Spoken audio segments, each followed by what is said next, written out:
पहले आपको कॉन्सेप्ट जानना है कि साइक्लिक क्वाड्रिलेटरल या हिंदी में चक्र चतुर्भुज क्या होता है। ठीक है ना, चतुर्भुज तो बहुत सारे होते हैं, है ना, 4 भुजाओं वाले, 4 चोंच वाले, 4 कोण वाले, लेकिन एक ऐसा स्पेशल चतुर्भुज जिसके चारों ही वर्टेक्स, चारों ही शीर्ष किसी सर्कल की परिधि के ऊपर आते हो, जैसे कि यहां पे ABCD, ये क्या है बच्चों, ये एक साइक्लिक क्वाड्रिलेटरल है ना।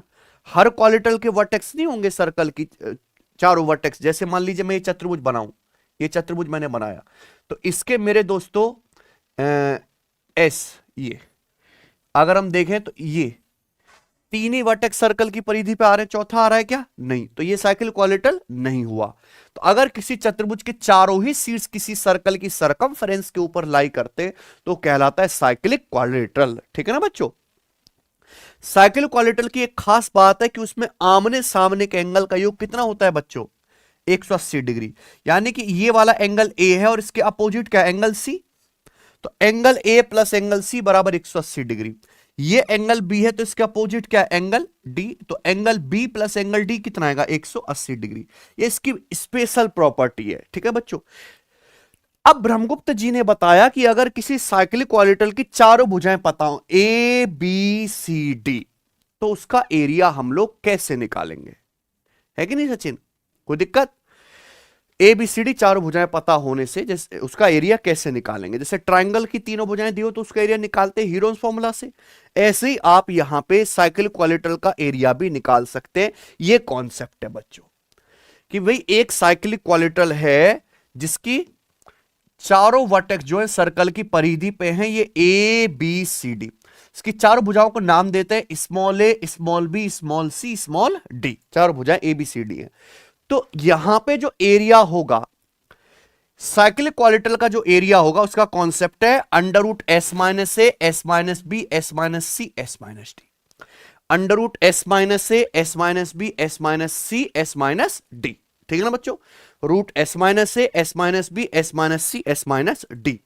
अब आप कहोगे सर ये S क्या है, S मतलब सेमी पेरीमीटर, अर्ध परिमाप, यानी कि साइक्लिक क्वाड्रिलेटरल की चारों भुजाओं को जोड़ के आधा कर दीजिए। तो S की वैल्यू है, कोई मुश्किल नहीं है बच्चों, A plus B plus C plus D बटा 2, A plus B plus C plus D बटा 2। तो ये है मेरे दोस्तों ब्रह्मगुप्त फॉर्मूला, है ना, चक्र चतुर्भुज के क्षेत्रफल निकालने के लिए। आसान कॉन्सेप्ट है। अगर मान लो इसी में मेरे दोस्तों में एक साइड को 0 कर दूं, मान लो मैंने डी को 0 कर दिया, तो ये जो साइक्लिक क्वाड्रिलेटरल है सिमट के एक ट्रायंगल बन जाएगा ना, है सचिन। अगर एक साइड को 0 कर दूं तो ये साइक्लिक क्वाड्रिलेटरल सिमट के एक ट्रायंगल बन जाएगा ABC। और अगर मैं डी को यहां पे 0 कर देता हूं तो बताओ इसका एरिया क्या रह जाएगा, root S, S minus A, S minus B, S minus C. ये क्या बन गया, ट्रायंगल का हीरोन्स फॉर्मूला बन गया कि नहीं बन गया। देखो मजा आया कि नहीं बच्चों। तो सब कुछ ये मैथमेटिक्स है बेटा, एवरीथिंग इज कनेक्टिंग। ठीक है।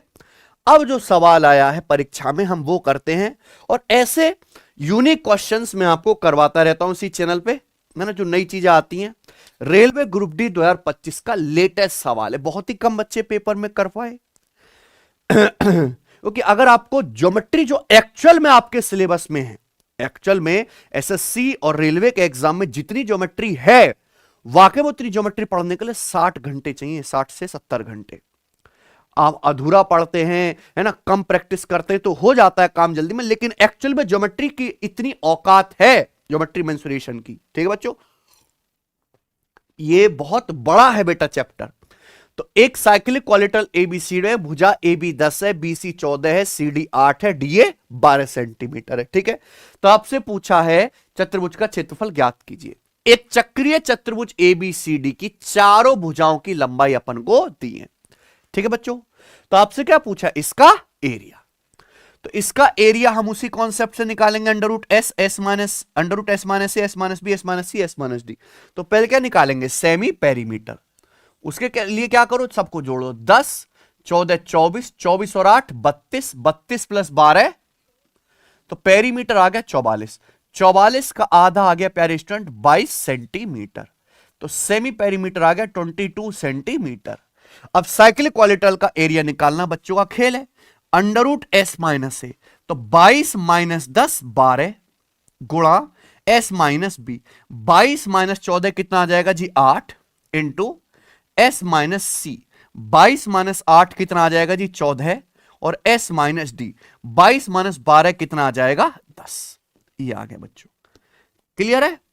आपको इसको सॉल्व करना है। हम थोड़ी ऑप्शन की हेल्प ले लेते हैं कि भाई ये दोनों आंसर नहीं हो सकते। हो सकते हैं क्या?